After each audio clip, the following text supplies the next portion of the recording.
फैसला मेरे छोटे भाई जगमोहन ने आपको बताया है, लेकिन मैं थोड़ा बता दूं, आप लोगों को पता हो कि ये मीना हाई कोर्ट क्यों कहलाया जाता है। वैसे तो हम यहाँ लिख के एक शिला पट्टिका पे पूरा इतिहास डालेंगे और एक प्रेमी और प्रेमिका ने मिलके अपने पति को मार दिया था। पुलिस से खूब याचना की, प्रार्थना की, अपराधी को पकड़ो, लेकिन पुलिस तो पुलिस ही होती है। पुलिस ने जांच नहीं की तो 84 गांव के पंच पटेल इकट्ठे हुए पछवाड़ा के। उन्होंने फैसला किया ये फलाना हत्यारा है और हत्या में ये महिला भी शामिल है।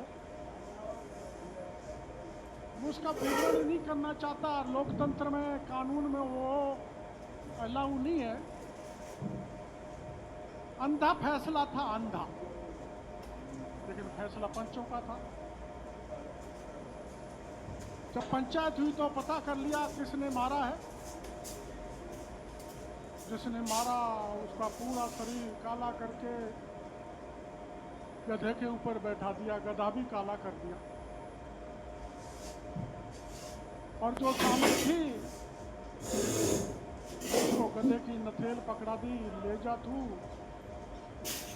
और जूतों की माला थाने में जाके थानेदार के गले में डाल देना। क्या कभी आपने ऐसा फैसला सुना? जिस निकम्मे थानेदार ने कार्रवाई नहीं की, पंचों ने फैसला सुना दिया। लेकिन उस फैसले को मैं उचित नहीं मानता। नांगल के बाजार में होकर जैसे ही चलने लगे, काला गधा, काली बींदड़ी, काला प्रेमी, तो हड़कंप मच गया। पुलिस आ गई, भगदड़ मच गई। हमारे 14 पंचों को पुलिस उठाकर ले गई। जब महुआ दौसा जिला में नहीं हुआ करता था, मैं महुआ से एमएलए हुआ करता था, और मेरा नाम था क्योंकि मैं बदनाम। आके पटेल पूछे, हमारे पंचों को गिरफ्तार कर लिया, 14 को हमने जमानत लगाई, जमानत नहीं हुई, कोर्ट से खारिज हो गई। मैंने कहा हाई कोर्ट जाओ। उनका हाई कोर्ट ही जाने वाले होते तो डॉक्टर किरोड़ीलाल तेरे पास क्यों आते? मैंने कहा चलो। मैंने वैसे ही कह दिया, 24 घंटे का समय देता हूं, 24 घंटे नर नारी इकट्ठे कर लेना, पंचों को छुड़ाने की जिम्मेदारी डॉक्टर किरोड़ीलाल की। मैंने कह तो दिया, लेकिन काम टेढ़ा था। 25,000 नहीं या 50,000, जिसमें 15,000 महिलाएं भी शामिल हो गई। इसी जगह पर बैठे रहे, एक दिन बैठे रहे, शासन से कहते रहे, दूसरे दिन बैठे रहे, शासन से कहते रहे। शासन ने तीसरे दिन नहीं मानी तो पूरी भीड़ यहीं से कलेक्ट्रेट को घेरने के लिए दौसा रवाना हो गई। 50-60 हजार लोग थे। मान सम्मान की लड़ाई थी। एक औरत ने अपने पति को मरवा दिया था। आज तो घटनाएं रोज होती हैं, लेकिन पहले ऐसी हुआ करती थी। मान सम्मान की लड़ाई के लिए यहाँ के लोग थे। तो हम ये 4-5 किलोमीटर तो चले होंगे। कलेक्टर एसपी 14 पटोलों को उठा के हमको सुपुर्द कर गए। मैंने कलेक्टर एसपी से पूछा, पहले तो आप कह रहे थे हाई कोर्ट जाना पड़ेगा, अब क्या हो गया? उन्होंने कहा आप पूछो मत। ये जो भीड़ है ना, लोकतंत्र में जनता सबसे बड़ी ताकत होती है। अगर जनता उठ खड़ी हो तो लोकतंत्र में जनता से बड़ी कोई ताकत नहीं। जनता के सामने प्रशासन को झुकना पड़ा, हमको हाई कोर्ट नहीं जाना पड़ा। मैं आज तक ये नहीं समझ पाया कि कैसे कानून को तोड़ा। पुलिस वाले खड़े, भाई देखना कैसे तोड़ा, कैसे मरोड़ा, कैसे रास्ता निकाला, लेकिन हाई कोर्ट के हमें जाना नहीं पड़ा और 14 पटोलों के छोड़कर हमें इस स्थान पर सुपुर्द करने का काम किया। तो पचवाड़ा की ताकत ने करके यहाँ पर दिखाया था, उनको बहुत बहुत धन्यवाद देना चाहिए। ये बंद कर रहे हैं। यह हाई कोर्ट इसलिए कहलाया मेरे भाई। अब यह हाई कोर्ट आप देख रहे हो बन गया। सभी लोग कहते हैं मैंने बना दिया। अरे मैं तो घर वालों ने वैसे ही नाम किरोड़ी लाल रख दिया, जेब में कौड़ी भी नहीं। लेकिन मैं कहां से लाया? आम किसी से चंदा नहीं उगाया, जो मन से दे गया ठीक है। करोड़ों रुपए की जायदाद इकट्ठी कर दी और यहाँ पर एक मंदिर बन रहा है मेरे भाई, जिसमें भोले की मूर्ति लगेगी, भगवान की मूर्ति लगेगी, पपलाज माता की लगेगी, सभी देवी देवताओं की लगेगी। और अगले बार जब फंक्शन होगा ना, जब जय भोले भंडारी और जमीन भगवान के नाम से हम अगले साल कार्यक्रम होगा। और उस कार्यक्रम का आज जो है ना विश्व आदिवासी दिवस दुनिया मना रही है। मेरी समझ में हमारे जैसा ये सम्मेलन कोई करता नहीं होगा जो पूरा हाईकोर्ट हो रहा है। लाखों, पता नहीं कितने, ये हमने टेंट लगाया 1.25 लाख का। अब इसके बाहर भी बहुत लोग थे, अब तो कुछ चले गए क्योंकि बरसात आ गई, समय भी बहुत हो गया। लेकिन मेरे भाइयों, ये नाच नचाने का मंच नहीं है, ये हमारी संस्कृति को दिखाना पड़ता है कि आदिवासी कैसे है, हमारी संस्कृति जिंदा रहे, इसके लिए ये हम यहाँ सांस्कृतिक कार्यक्रम करते हैं। क्या इसमें कोई बुराई है? कोई बुराई नहीं। हम हमारा सांस्कृतिक कार्यक्रम करते हैं, हमारी सभ्यता को याद करते हैं, हमारी परंपरा को देखते हैं कि हमारी परंपरा कैसी है। ठेठ आदिवासी आदि अनादि काल से जो इस धरती पे बसा हुआ है, उनका सम्मेलन है, उनमें कार्यक्रम होना बहुत जरूरी है, इसलिए ये कार्यक्रम हम करते हैं। लेकिन सुनो भाई, एक कार्यक्रम में मैं आज एक बात और जोड़ूंगा, और वो ये है, पढ़े लिखे बच्चे सभी जानते हैं, 9 अगस्त 1942 को महात्मा गांधी ने कहा था, अंग्रेजों भारत छोड़ो। कहा था ना, अंग्रेजों भारत छोड़ो। 9 अगस्त आज के दिन अंग्रेजों को भगाया था। महात्मा गांधी ने डू एंड डाई का नारा दिया था और सुभाष चंद्र बोस ने कहा था, तुम मुझे खून दो, मैं तुम्हें आजादी दूं। उन्होंने आजादी दिलाई। मैं आपसे कहना चाहता हूं, तुम मुझे साथ दो, मैं तुमको हर तरह का अधिकार दिलाऊंगा। ये जिम्मेदारी डॉक्टर किरोड़ी लाल की। कई बार लोग कहते हैं आरक्षण पर हमला हो रहा है, आरक्षण खत्म हो रहा है, मोदी आरक्षण खत्म कर देगा, फला आदमी खत्म कर देगा। मैं आप सभी भाइयों को कहना चाहता हूं, यह राजनीतिक मंच नहीं है, मैं कोई पार्टी का नाम नहीं लेना चाहता, है तो सभी दलों का मंच है। मैं कहना चाहता हूं, डॉक्टर किरोड़ी लाल के तन में जब तक प्राण है, तब तक आपके आरक्षण का कोई बाल बाका नहीं कर सकता।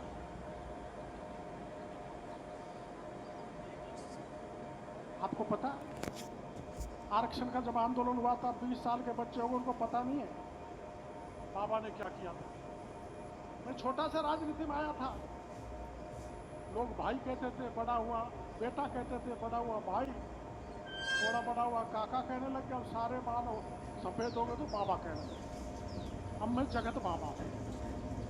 मैं आपको कहना चाहता हूं कि जब आरक्षण का आंदोलन चला, बड़ी हिंसा हुई, हमारे 33 MLA, और हमने कह दिया था मिलकर कि कोई चिट्ठी नहीं जाएगी, हमारे आरक्षण के साथ किसी प्रकार छेड़छाड़ नहीं की जाएगी। हम 33 MLA थे, उसमें कुछ दाएं बाएं हो गए थे।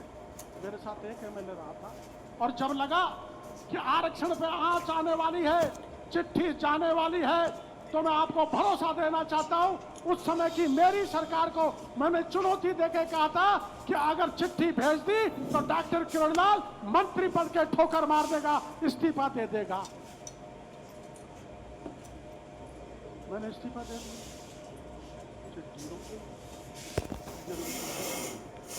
मैंने ये उदाहरण इसलिए दिया है कि मेरे लिए मंत्री पद कुछ नहीं है।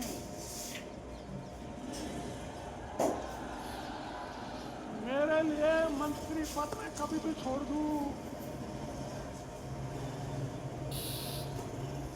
ये भी ऐसा ही कह रहा है। मेरे लिए मंत्री पद कोई महत्व नहीं रखता है। सबसे बड़ा महत्व है मेरे लिए मेरा देश पहले है, मेरा समाज पहले है। अगर देश और समाज पे संकट आया तो मंत्री बनना बेकार है।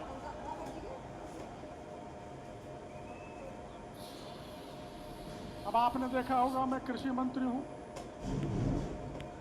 वैसे तो मैं डॉक्टर हूं पेशे से। डॉक्टरों का मंत्री होता तो अच्छी तरह काम करता, लेकिन खेती पे भी काम किया है।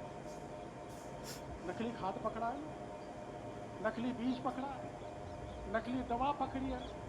पकड़ी तो मुरारीलाल जी नाराज होंगे।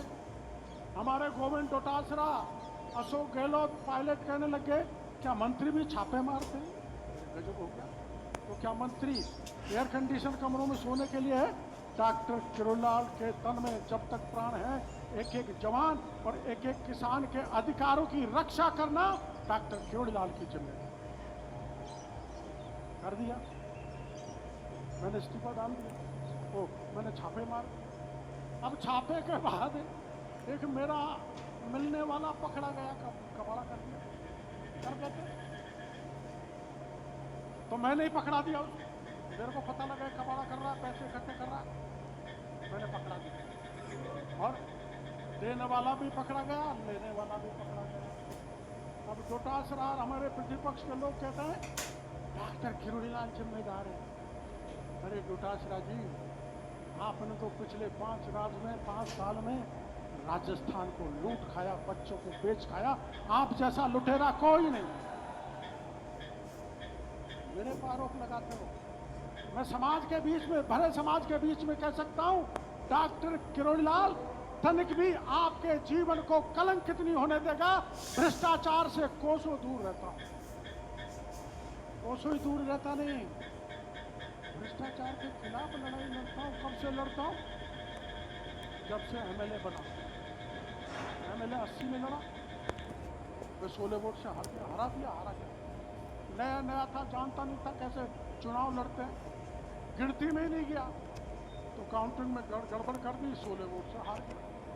फिर 85 में चुनाव जीत गया।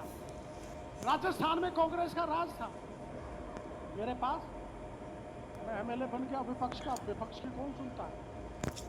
जिसकी सरकार होती है उसकी सुनते हैं। मैं प्रसंग इसलिए सुना रहा हूं कि मैं भ्रष्टाचार के खिलाफ कब से लड़ाई लड़ रहा हूं। मैंने मंडा और थाने की बात है, महुआ से मैं एमएलए था। एक गरीब खिलाड़ आया और मेरे से कहने लगा, पापा नहीं, जब तो बेटा था, डॉक्टर साहब आप एमएलए हो, चोर मेरा बकरा और बकरी को चोर करके ले गए, मैं काय से जीवन पालूंगा? गरीब था। इस घटना का प्रसंग चंद्रकेतु बेनीवाल ने इस उसमें किया है, किताब जो लिखी है ना, जलती धूनी। तो नाम जलती धूनी क्यों है? ये गीत है, मेरा जीवन जलती धूनी, उड़े उड़े मेरे सपने सब, मेरे सपने सारे धूल में से उड़ गए, जैसे धूनी में मेरा जीवन मैंने तिल तिल जला दिया। मैंने उससे कहा कि चिंता मत करे, तेरे बकरे बकरी वापस आएंगे। मैं थाने पे गया, थानेदार से कहा गरीब के बकरे बकरी दिलाओ थानेदार जी। उनका दिला दूंगा। बकरा बकरी वापस नहीं दिलाए तो थाने पे झंझट होगा। क्या होगा? झंझट होगा, झंझट। ऐसा ही अनाड़ी था पहले। चला गया थानेदार, दूसरे ही दिन बकरे बकरी को ले आया। और किया क्या? आपको भरोसा नहीं होगा, पूरे थाने ने बकरा तो काट के खा गए और बकरी चोर को पकड़ा दिया। ऐसा होता है क्या? लेकिन हो गया। वो गरीब मेरे पास आया और उसने कहा महाराज वो तो बकरा को खा गए और बकरी चोर को पकड़ा दी। घर के चलो मैं चलता हूँ, ऐसे कैसे कर दिया। मैं थानेदार के पास गया थाने में और मैंने कहा थानेदार जी ये बकरा तुम काट के खा गए, मैं डॉक्टरों चीर के बकरे को निकालूंगा, इसका पूरा पैसा दो, हिसाब दो, जब तक इस गरीब को पैसा नहीं मिलेगा। उनका 3 घंटे का समय दिया। हम 3 घंटे बाद, सुन लो भाइयों, 3 घंटे बाद थाने पे पहुंचे। रात के 11 बज गए थे। पुलिस के थाने की तरफ से हम पे गोली चलाना चालू कर दिया। साए साए गोली जाए। हम 6 लोग थे लेकिन उन्होंने पीठ नहीं की। हमने तय किया अगर दौड़ के वापस पीठ दिखा दी और पीठ में गोली लग गई, मर गए, तो गरीब के साथ धोखा होगा। गोली खानी है तो सीने में खानी है और गरीब को न्याय दिलाना। पुलिस की गोली चलती रही। डॉक्टर चोरीलाल उसके 500 साथी खड़े रहे। हम भी अंधेरे में यूं भगाते रहे। पुलिस गोली चलाती रही।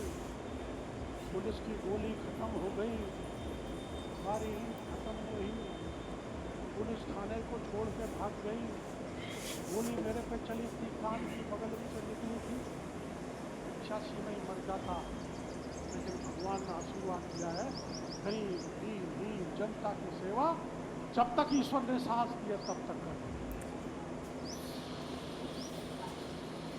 गोली चल गई। भैरव सिंह जी को कहा मैं तो भ्रष्टाचार के खिलाफ लड़ाई लड़ने लगा था, उल्टी मेरे को गोली चला दी पुलिस ने।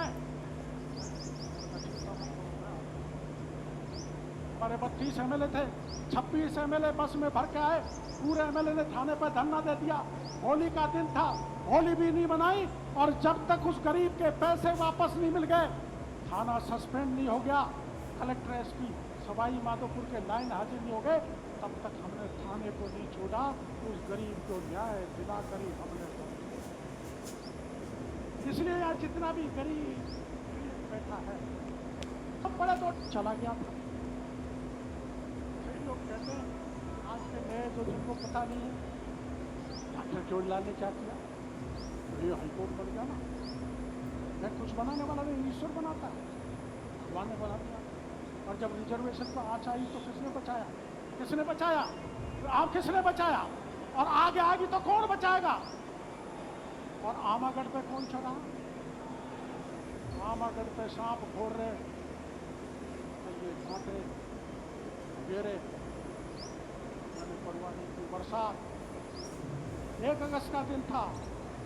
7.5 किलोमीटर पहाड़ को चढ़ के जहां अशोक गहलोत ने कहा था कि परिंदा भी पैर नहीं रख सकता, हम 2 लोगों ने, मैं 8 जवान और ले गया था और 8 जवान और मैंने जाके 7.5 किलोमीटर, और इतने सांप, इतने घोर रहे, इतने बगैर, लेकिन कैसे बच गए? परमपिता परमेश्वर की कृपा से, मां पपलाद माता की कृपा से सुरक्षित जाके हमने आमागढ़ पर झंडा फहराने का काम किया, तुम्हारा मान सम्मान को रखने का काम। मीना विवाद को किसने सुलझाया? लोग कहते हैं मामा तू तो ठीक है, तेरी पार्टी कोई गड़बड़ नहीं। इस पार्टी ने मेरे को विचारधारा सिखाई है, उसमें चल रहा। अरे मंत्री, मुख्यमंत्री, प्रधानमंत्री सब ये किस्मत के खेल हैं। कई बार बच्चे आज नारे लगा रहे थे, हमारा मुख्यमंत्री, मेरे नारे मतलब आपने नारा लगाया बाबा तुम संघर्ष करो, हम तुम्हारे साथ हैं। बाबा जीवन भर सरकार में रहे, सरकार से बाहर रख रहे, तुम्हारी दुख तकलीफों के लिए संघर्ष करेगा, रात दिन करेगा, तुम्हारे साथ रहेगा। तुम पसीना दोगे तो मैं खून दूंगा।